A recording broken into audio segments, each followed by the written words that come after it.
স্থানীয় সরকার প্রকৌশল অধিদপ্তরের ঠিকাদারি তালিকায় অন্তর্ভুক্ত হয়েছেন উপদেষ্টা আসিফ মাহমুদ সজীব ভুঁইয়ার বাবা বিল্লাল হোসেন। গতকাল 23 এপ্রিল বুধবার রাতে এ তথ্য জানিয়ে পোস্ট করেন অনুসন্ধানী সাংবাদিক জুলকারনাইন সায়ের।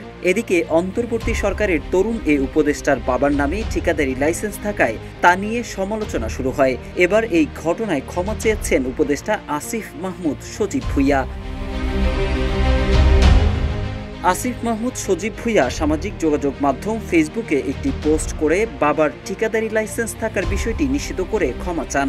জানা যায়, এই উপদেষ্টার বাবার ঠিকাদারি লাইসেন্স থাকার বিষয়টি জানিয়ে গতকাল 23 এপ্রিল বুধবার রাতে ফেসবুকে পোস্ট দেন একজন গণমাধ্যম কর্মী। তিনি বিষয়টির সত্যতা জানতে চান আসিফ মাহমুদের কাছে। উপদেষ্টা খোঁজ নিয়ে জানান যে তার বাবার লাইসেন্স নেওয়ার বিষয়টি সঠিক। এখন যে কোনো ব্র্যান্ডের পুরাতন এসি বদলে নতুন ওয়ালটন এসিতে উপভোগ করুন 25% ছাড়। বাবার ঠিকাদারি লাইসেন্স নিয়ে নিজের ভেরিফাইড ফেসবুকে এক পোস্টে আসিফ মাহমুদ লেখেন, প্রথমেই আমার বাবার ভুলের জন্য ক্ষমা প্রার্থনা করছি। এরপর তিনি উল্লেখ করেন, গতকাল অর্থাৎ 23 এপ্রিল রাত 9টার দিকে একজন সাংবাদিক কল দিয়ে তার বাবার নামে ইস্যুকৃত ঠিকাদারি লাইসেন্সের বিষয়ে জানতে চাইলেন। এরপর আসিফ মাহমুদ তার বাবার সাথে কথা বলে নিশ্চিত হন যে তার বাবা জেলা পর্যায়ের একটি লাইসেন্স করেছেন।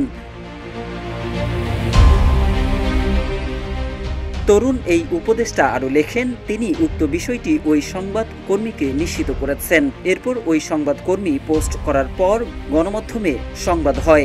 নানা আলোচনা সমালোচনা হচ্ছে, তাই উপদেষ্টা আসিফ মাহমুদ ব্যাখ্যা দেন। ব্যাখ্যায় উপদেষ্টা লেখেন, তার বাবা স্থানীয় একটি উচ্চ বিদ্যালয়ের প্রধান শিক্ষক। স্থানীয় একজন ঠিকাদার কাজ পাওয়ার সুবিধার্থে তার বাবার পরিচয় ব্যবহার করার জন্য তার বাবাকে লাইসেন্স করার পরামর্শ দিয়েছিল। আসিফ মাহমুদ লেখেন, তার বাবাও ওই লোকের কথাতেই লাইসেন্স করেন। পোস্টে আসিফ মাহমুদ আরও উল্লেখ করেন, তিনি সংশ্লিষ্ট মন্ত্রণালয়ের দায়িত্বরত থাকা অবস্থায় তার বাবার ঠিকাদারি ব্যবসায় জড়ানো স্পষ্টভাবেই conflict of interest.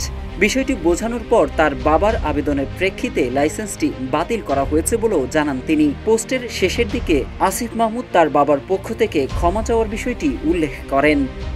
Mohammad Saiful Islam, Ittefaq.